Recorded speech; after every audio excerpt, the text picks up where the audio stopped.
నమస్తే మిత్రులారా, అందరూ బాగున్నారా? ఈరోజు మన టాపిక్ వచ్చేసి బీజేపీ పట్టిందల్లా బంగారమేనా? ఎస్, అది నిజమేనండి, 100% నిజం.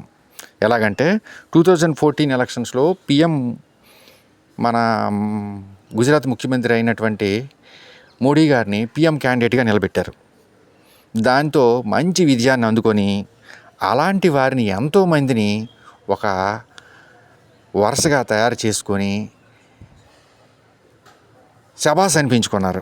అలాంటి వరుసలో కొందరు ముఖ్యుల్ని చూసుకుంటే యూపీ సీఎం యోగి గారిని, అలాగే కేంద్ర మంత్రి నితిన్ గడ్కరీ గారిని, అలాగే అస్సాం ముఖ్యమంత్రి గారు అయినటువంటి హిమంత్ బిశ్వ శర్మ గారిని, ఇలా లిస్టు చూసుకుంటే ఒక పెద్ద చాంతాడంత కనిపిస్తుందండి.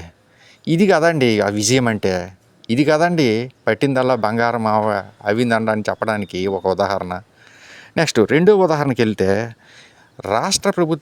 రాష్ట్రాల్లో జరిగే ఎన్నికల్లో 3 పావులకు పైగా, అంటే ఇప్పుడున్న రాష్ట్రాల సంఖ్యతో పోల్చుకుంటే 3 పావులకు పైగా రాష్ట్రాల్లో బీజేపీనే అధికారంలోకి వచ్చిందండి. నెక్స్ట్ అది కాక అవి పెద్ద రాష్ట్రాలు, చిన్న రాష్ట్రాలు కూడా కొన్ని ఉన్నాయిలేండి. నెక్స్ట్ అది కాక ఇంకా భాగస్వాములతో కలిసి మరికొన్ని సంకీర్ణ ప్రభుత్వాలు కూడా ఏర్పరిచింది. ఇది ఒక రెండో విజయంగా చెప్పుకోవచ్చు. బీజేపీ పట్టిందల్లా బంగారం అనడానికి ఇది ఒక రెండో ఉదాహరణగా కూడా చెప్పుకోవచ్చు. నెక్స్ట్ మూడో పాయింట్ చూసుకుంటే, మన కేంద్రంలో బీజేపీ అధికారంలో వచ్చాక మేక్ ఇన్ ఇండియా ప్రోగ్రాం తీసుకొచ్చి దాంతో చైనాని బొక్కబోర్ల పడుకుని పెట్టేశారండి. లేకపోతే ఎలాగుండేదండి ఇంతకుముందు? చైనా ఒక ఫ్యాక్టరీ లాగా ఉండేది, ఇండియా ఒక మార్కెట్ లాగా ఉండేది. అక్కడ వాళ్ళు అన్నీ పంపిస్తే ఇక్కడ మనం చక్కగా కొనుక్కునే వాళ్ళం, మన నిరుద్యోగులు అందరూ సోమరపోతులా ఉండేవారు. ఇప్పుడు అలా కాదండి. మనమే చైనా వస్తువులను కొంత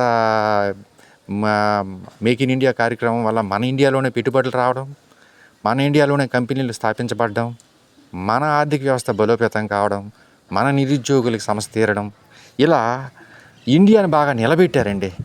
ఇంతకన్నా మంచి ఉదాహరణలు బీజేపీ పట్టిందల్లా బంగారం అనడానికి చెప్పలేమండి. Thank you very much. జై హింద్.